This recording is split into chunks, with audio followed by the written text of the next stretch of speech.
Have you ever wondered what your future looks like? What you as a person are going to achieve and what you're going to look like and how you're going to act when you get older? Some of you might even be getting older. Have you thought about what your future self looks like? My name's Brendan, and today we're going to talk about understanding how to get to your future self and the actions that you can take immediately to help you on that journey. Now, we all have a vision of where we'd like to get to. It could be a house with a white picket fence in the countryside or a nice pied-à-terre in the centre of town. Without actually having a plan, it could be nothing more than a pipe dream. The simple fact is that you are unlikely to get there. I'm sorry, it can be harsh, it can be a harsh but fair lesson, but it's highly unlikely that unless you win the lottery or you have an incredible amount of luck, that you're actually just going to get there on a wing and a prayer. That said, if you take significant action, the chances of getting to where you want to be are greatly increased. One of the reasons for this is the person that you are now is not going to be the same person that you are in the future. The priorities that you have now will be different to what you have in the future. The decisions that you make now will be those different to the ones in the future. The person that you are now is centered around the here and now. But what you want to achieve will determine how you act and the decisions that you make and the priorities that you instill when you get to your future self. For me, I'd love to be able to sit on a beach in retirement in Hawaii and be able to work from a laptop and surf every day. That's what my future self would look like if I sat down and allowed myself to dream for a few moments. Without having a plan, that's really all it is, a dream. Now, in order to help you achieve your future self, I'd like you to ponder the quote that comes from Clayton Christensen that says 100% is easier than 98%. On first thought, that quote doesn't seem to make any sense, does it? How can 100% be easier than 98%? Well, let's just think about it for a moment. When you commit 100% to something, it means that everything else becomes superfluous. It means that you can't then sit on the fence. Let's take me for an example. I decided a few weeks ago that I was not going to drink for an entire month. 100% committed to not drinking. Now, I know that my friends will look at me and say, Brendan, that probably wasn't too difficult for you. No, you may be right. But the principle is absolutely true. By committing 100% to it, it didn't leave the door open for a little bit of doubt or a little bit of distraction or a little bit of opportunity. It just said, nah, it's not there. So for example, if you went just 98% in, which let's be honest is pretty good, next time you go to a party and somebody says, do you fancy having just one? Well, it's that 2% that makes the difference. If you'd fully committed and you'd gone for Stoptober, for example, you'd have said, nah, I'm having an alcohol-free month. But because there was a 2% chance, you might start to kid yourself and a little bit of tomfoolery to say, go on, one will be fine. Imagine that on a wider context and you're going after a big lofty goal. If you 100% commit to it, you have to say no to other endeavours, other opportunities, other projects. That in itself is a hard thing to learn. A lot of people actually don't like hearing the word no, but if you present it in a manner that clearly articulates where you're coming from, they might not like it, but they'll understand where you're coming from. By saying no to those other things, you can stay the course to where you want to get to. But by leaving the door slightly ajar, gives you that slight opportunity to back out and say, you know what, this time it'll be different. It won't. You'll end up having one, which will probably lead to two, which might lead to three, and might lead to a hangover. But conversely, if you've gone 100% in, there is no ambiguity. You are 100% accountable to you as well. The reason for this is that willpower is destroyed by situations. We set out every day thinking, I've got it. Today, I'm going to nail it. And I genuinely hope you do. But just as I've explained in the party analogy where somebody says, go on, just have one, it'll be fine. You can have the world's greatest willpower, but at some point, it is likely to come under strain and you may succumb. If you set out from the beginning and gone, 100% I am in, I am not doing it, and you tell everybody and you become accountable to it, the chances are that people will understand the situation and you might need to actually not go to the party. You might need to make a drastic decision or a tough choice to do something different so that you aren't put into that scenario. That's why willpower is destroyed by situations. There's always that temptation. Fundamentally, I believe that's why Steve Jobs decided to wear the same clothes every day. He had a black t-shirt and jeans, and without fail, every time you saw him on stage, he was wearing the same outfit. Now, the theory goes that we have a finite amount of brain power every day to make decisions.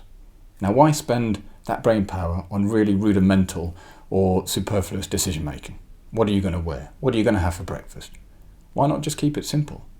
If you know that you're going to have taxing decisions later on in the day and you need to be smart and sharp and really on it, just take them out of the equation.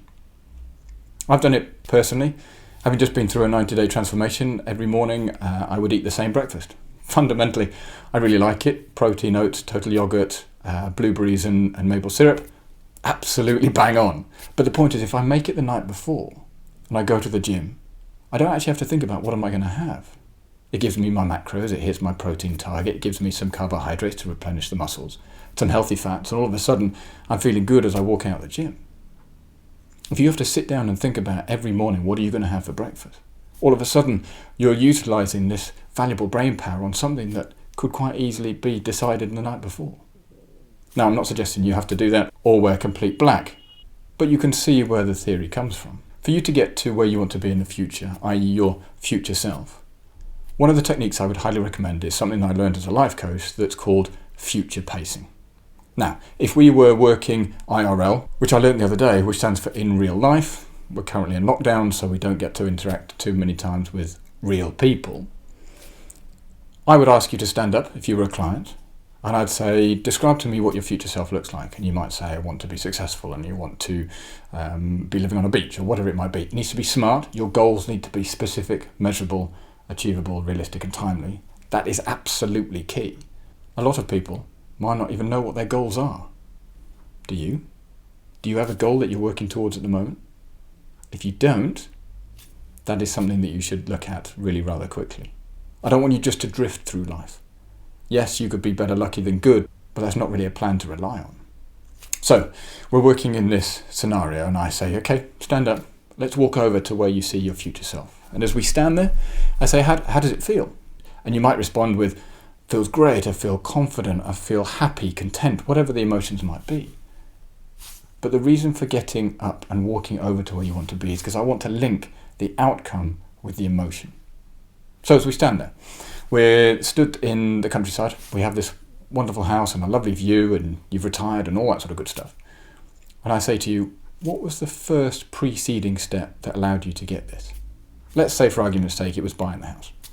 So I'd say, okay, so how did that look? And you'd break down the process into that buying the house. And then I'd say, okay, what's the preceding step to before buying the house? And you'd say, well, we had to look for a house, and we had to decide on an area, and we had to get a mortgage in principle, and we had to sell our house, and we had to... All of a sudden, you are breaking down the steps that you need to get to your future self by undoing the situation from where you want to be to where you are. Seems pretty sensible. The purpose is to go from where you want to be, break it down step by step, to as you stand here, now, in your current self. It might take a bit of time, and you might need to go through it on a number of occasions, whether you do the big ticket and the big steps and you break them down into smaller steps. But as you do that, I want you to just employ this little trick. As you look at the first step that you need to do, which has been created after coming all the way back to what's the first preceding step that you need to do here and now, I want you to ask yourself, out of 10, how confident am I of being able to do this? Ooh, tough one. If you answer 7 or less, it's too difficult. You need to break it down into a simpler step. Split the task in half. Whatever it might be, take a step back and then say, okay, out of 10, how confident am I about achieving this step now? 7 or above? Crack on. We've talked about the confidence-competence loop in the past, and so being able to say, I am confident in being able to do this, is indicated by the fact that you've rated it a 7 or above. If you'd have said 6 or below, all of a sudden you're going, there's an element of doubt. The boundary of doubt is circulating. There's all these sort of things that could go wrong. By saying 7 and above, you are committing and backing yourself to being able to do it. As you do this, you will begin to build out a plan to get yourself from your current state to your future self. But you do need to be committed. If you have a family environment, you will need to talk this through with your other half or your significant other.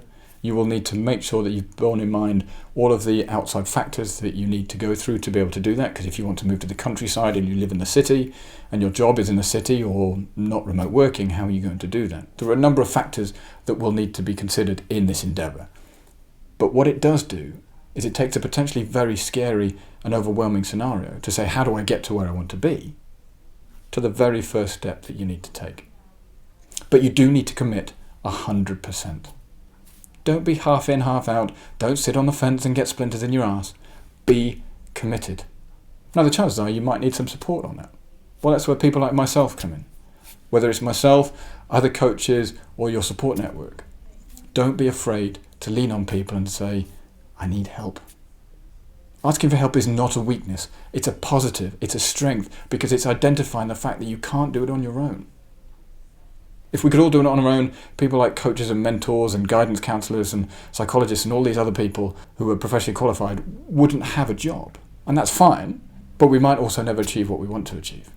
So, think about the phrase that Derek Sivers of CD Baby used to use when trying to weigh up undertaking a project or not. He used to say there are two options. Hell yes or hell no. There's no in between.